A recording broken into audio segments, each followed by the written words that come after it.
এই হলো মজিদ মিয়ার বাড়ি। মজিদ মিয়ার স্ত্রী মারা যাওয়ার পর মজিদ মিয়া তার 2 মেয়ে নিয়ে এখানেই থাকেন।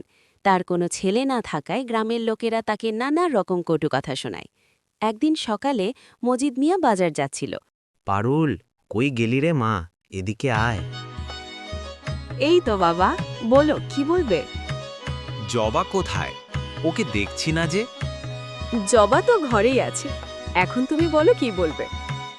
আমি একটু বাজারে গেলাম, তোদের জন্য কিছু আনতে হবে? না বাবা, ঘরে কোনো সবজি নেই। আসার সময় কিছু বাজার করে নিয়ে এসো।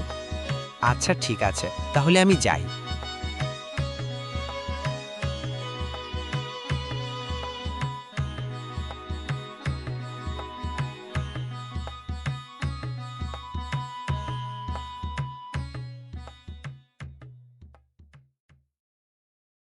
আরে মজিদ ভাই দেখছি, তা কোথায় যাচ্ছ? আলী ভাই, বাজার যাচ্ছি। ঘরে কোনো সবজি নাই, তাই বাজারে গিয়ে দেখি কিছু পাই নাকি। দেখেছ মজিদ ভাই, আজ যদি তোমার একটা ছেলে থাকতো তাহলে তোমার এত কষ্ট করা লাগতো না। তোমার ছেলেই তোমার সব কাজ করে দিত। আচ্ছা আলী ভাই, আমি এখন যাই, তা না হলে আবার দেরি হয়ে যাবে।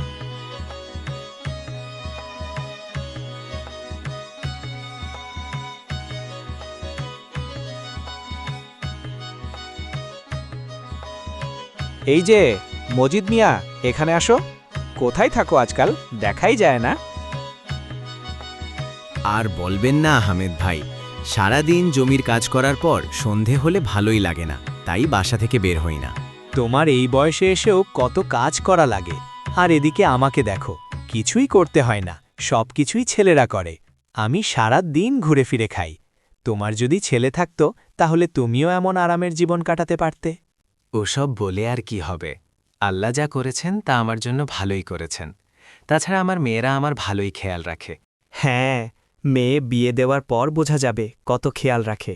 শ্বশুর বাড়ি গেলে যখন একা হয়ে পড়বে, তখন দেখার কেউ থাকবে না।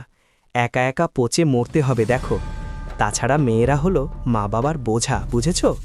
আমার মেয়েরা আমার বোঝা নয়, বরং আমার শক্তি হামেদ ভাই। আচ্ছা, আমি এখন যাই।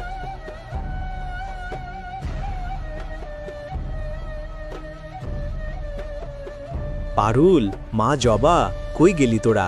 এদিকে আয়। হ্যাঁ বাবা, বলো কি ব্যাপার বাবা? তোমায় না বললাম বাজার নিয়ে আসতে? না রে মা, তেমন কিছুই পেলাম না। ঘরে যা আছে তাই দিয়ে আজকের দিনটা চালিয়ে নে। বাবা, তুমি কোনো চিন্তা করো না, আমরা কিছু একটা রান্না করে নেব, তাই না আপু? হ্যাঁ রে জবা, এখন আমার সাথে চল, কত কাজ পড়ে আছে বলো তো। আপু, এখন কি করব? ঘরে যা জমানো টাকা ছিল বাজার করতে আর বাবার ওষুধ কিনতেই শেষ হয়ে গিয়েছে। এক কাজ কর, বাড়ির পিছনে যে জমিটা আছে সেখানে কিছু সবজির চারা লাগিয়ে দেব। হ্যাঁ জবা, তুই ঠিক বলেছিস। তারপর সেই চারাতে সবজি হলে সেগুলো বাজারে বিক্রি করে যা টাকা পাবো তা দিয়ে বাবার ঔষধ আর বাজার করব।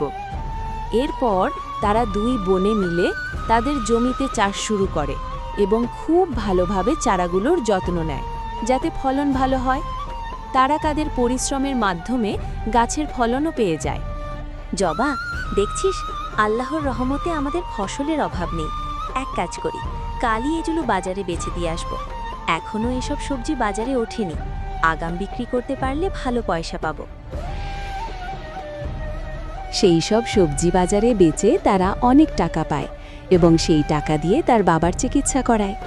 সাথে সাথে আরও অনেক জমি কিনে সেগুলোকে লোক দিয়ে চাষ করাতে থাকে, আর এভাবেই তাদের জীবন বদলাতে থাকে।